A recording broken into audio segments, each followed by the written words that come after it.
पडगा ते श्री क्षेत्र आई एकविरा देवस्थान कार्ला पायी पालखी सोहळा अध्यक्ष विनोद भांगरे व उपाध्यक्ष गौतम पाटील यांच्या अध्यक्षतेखाली बाबाजी कृष्णाजी भगत व सचिव रामदास दळवी यांच्या मार्गदर्शनाखाली सातत्याने तिसरे वर्ष विठ्ठल रुक्मिणी मंदिर चिंबीपाडा येथून वाजत गाजत काढण्यात आली। त्याप्रसंगी गावातील सर्व आई एकविरा भक्त मंडळी बरोबरच ग्रामस्थ मोठ्या संख्येने उपस्थित होते।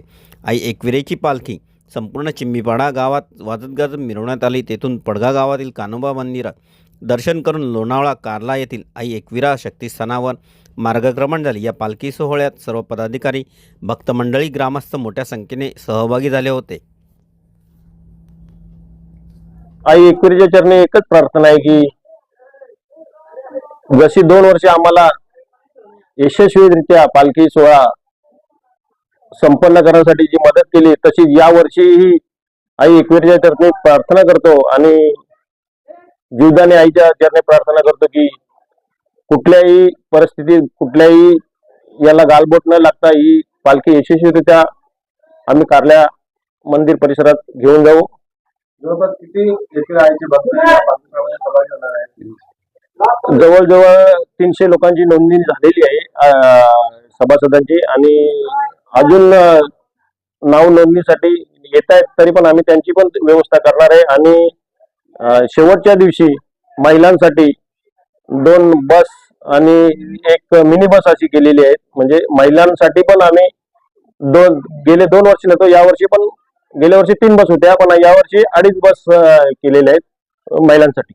म्हणून काय सांगाल तर 3 दिवसाचा प्रवास आहे, एकविरा आईचे भक्त चालत जाणार आहे, यांच्यासाठी काय व्यवस्था आहे? आरोग्याच्या दृष्टिकोनातून असेल आरोग्याच्या दृष्टीने आम्ही एक 24 तास ॲम्ब्युलन्स आणि एक कंपाऊंडर टाईप म्हणजे त्याला सर्व याच्याबद्दल नॉलेज येतो एक बरोबर असतो, औषध गोळ्या सर्व असतात। एकविरा भक्तांसाठी जागोजागी नाश्त्याची व्यवस्था केलेली आहे, चहा पाण्याची व्यवस्था केलेली आहे आणि पाणीच्या बॉटल बिस्लरी बॉटल सतत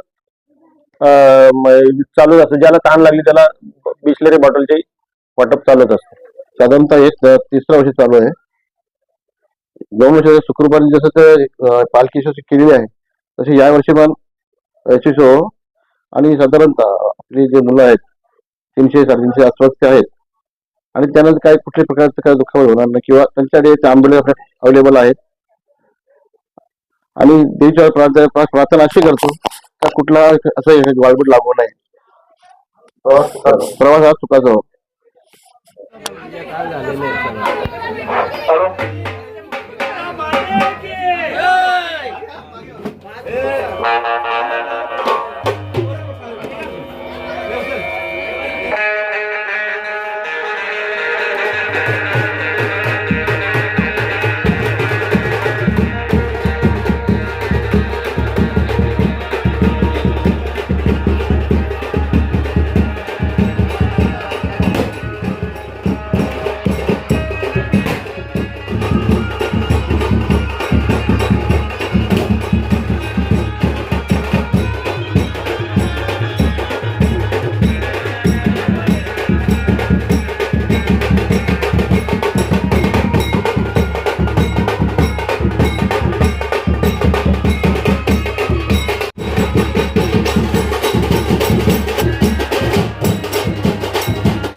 ए चला चला चला